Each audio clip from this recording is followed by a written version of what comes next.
Welcome to world awareness. Philippines और भारत के बीच में औपचारिक रूप से ब्रह्मोस मिसाइल की डील को आज साइन कर दिया गया है और ये deal total 374 million US dollar की है। इस डील के तहत इंडिया को फिलीपींस को ब्रह्मोस मिसाइल की 3 बैटरीज को सप्लाई किया जाएगा तथा इसके सर्विस और मेंटेनेंस फैसिलिटी को भी इंडिया के द्वारा ही प्रोवाइड किया जाएगा। और इस कॉन्ट्रैक्ट में इस बात को भी शामिल किया गया है कि फिलीपींस के पर्सनल्स को भी ट्रेनिंग इंडिया में ही इंडिया के द्वारा दिया जाएगा। फिलीपींस के द्वारा इंडिया से जिस ब्रह्मोस मिसाइल को खरीदा गया है वो शोर बेस्ड एंटीशिप मिसाइल है और इस वीडियो में हम आपको एनिमेशन के माध्यम से बताएंगे कि ये मिसाइल किस प्रकार से काम करती है। उससे पहले हम आपको बता दें, फिलीपींस साउथ चाइना सी में स्थित है तथा ये आसियान का भी एक मेंबर है।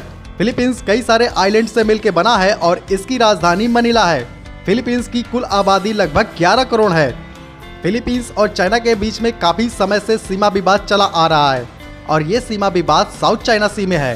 साउथ चाइना सी में काफ़ी सारे ऐसे आइलैंड हैं जो फिलीपींस के हैं, लेकिन चाइना के द्वारा उन पर क्लेम किया जाता है। चाइना की नेवी के द्वारा कई बार इलीगल रूप से फिलीपींस के टेरिटरी में इंटर किया जाता है। हालांकि फिलीपींस की वार्निंग के बाद वो वापस लौट जाते हैं, पर फिलीपींस इस बात से काफ़ी चिंतित है। उसी को देखते हुए फिलीपींस ने भारत के साथ ब्रह्मोस मिसाइल की डील को किया है। ब्रह्मोस मिसाइल एक सुपरसोनिक क्रूज मिसाइल है जिसे भारत और रसिया के द्वारा संयुक्त रूप से मिलकर बनाया गया है। ब्रह्मोस मिसाइल को ब्रह्मोस एरोस्पेस कंपनी के द्वारा मैन्युफैक्चर किया जाता है तथा इसकी असेंबली लाइन को लखनऊ में भी स्थापित किया गया है। ब्रह्मोस एरोस्पेस रसिया और भारत की ज्वाइंट वेंचर कंपनी है। जिस मिसाइल को फिलीपींस को एक्सपोर्ट किया जाएगा उस मिसाइल की रेंज 290 किलोमीटर है तथा उसमें 200 केजी के वॉरेट का इस्तेमाल होगा। इस मिसाइल की जो मैक्सिमम स्पीड है वो 2.8 मैक है। अब हम आपको बताएंगे कि ये शोर बेस्ड एंटीशिप मिसाइल किस प्रकार से काम करती है। तो सबसे पहले हम अपने रडार से उस टारगेट को आइडेंटिफाई करते हैं जिसे डिस्ट्रॉय करना है और उसके बाद लैंड पे स्थित लॉन्चर से ब्रह्मोस मिसाइल को लॉन्च कर दिया जाता है।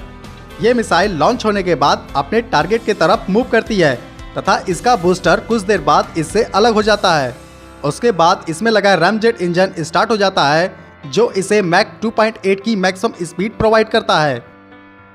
ब्रह्मोस मिसाइल एक क्रूज मिसाइल है। इसका मतलब ये है कि ये हवा में ही मैनूवर कर सकती है, यानी अपने डायरेक्शन को इस प्रकार से ये बदल सकती है कि ये किसी भी तरीके के एयर डिफेंस सिस्टम को आसानी से चकमा दे दे और उसके बाद ये अपने टारगेट पे पहुंचती है और उसको पिन पॉइंट एक्यूरेसी से हिट करती है। एक ब्रह्मोस मिसाइल का इम्पैक्ट इतना ज़्यादा होता है कि एक ब्रह्मोस मिसाइल पूरी की पूरी शिप को डिस्ट्रॉय कर सकती है और इसका जो डैमेज होता है वो काफ़ी ज़्यादा होता है। ब्रह्मोस मिसाइल के कई सारे वेरिएंट्स को भी बनाया गया है जिसमें ये मिसाइल लैंड से भी लॉन्च की जा सकती है, एयर से भी लॉन्च की जा सकती है तथा शिप से भी लॉन्च की जा सकती है और इसके सबमरीन लॉन्च वर्जन को भी डेवलप कर लिया गया है। इंडिया के द्वारा इन तीनों वर्जन का इस्तेमाल किया जाता है। इंडिया की एयरफोर्स में स्थित Su-30 MKI के द्वारा इसके एयर लॉन्च वर्जन का इस्तेमाल किया जाता है। फिलीपींस को जिन मिसाइल को दिया जाएगा उनकी रेंज 290 किलोमीटर है, लेकिन इंडिया के द्वारा इस्तेमाल की जाने वाली ब्रह्मोस की रेंज 500 किलोमीटर से लेकर 600 किलोमीटर तक है, जो उसके अलग अलग वेरिएंट्स पे डिपेंड करती है। ये डील इंडियन डिफेंस एक्सपोर्ट के लिए अब तक की सबसे बड़ी डील होने वाली है क्योंकि ये deal total 374 million US dollar की है। इससे बड़ी डील इंडिया के द्वारा अभी तक नहीं किया गया था। हम आपको बता दें कि ब्रह्मोस मिसाइल दुनिया की सबसे तेज सुपरसोनिक मिसाइल के होने के साथ साथ ये मिसाइल काफ़ी ज़्यादा रिलायबल भी है। इसी वजह से इसे फिलीपींस के साथ साथ कई सारे देश इसको खरीदने के इच्छुक हैं, जिनमें Vietnam, Saudi Arabia, UAE, south Africa और ब्राज़ील और कई सारे अन्य देश भी शामिल हैं जो ब्रह्मोस मिसाइल के अलग अलग वेरिएंट्स को परचेज करना चाहते हैं।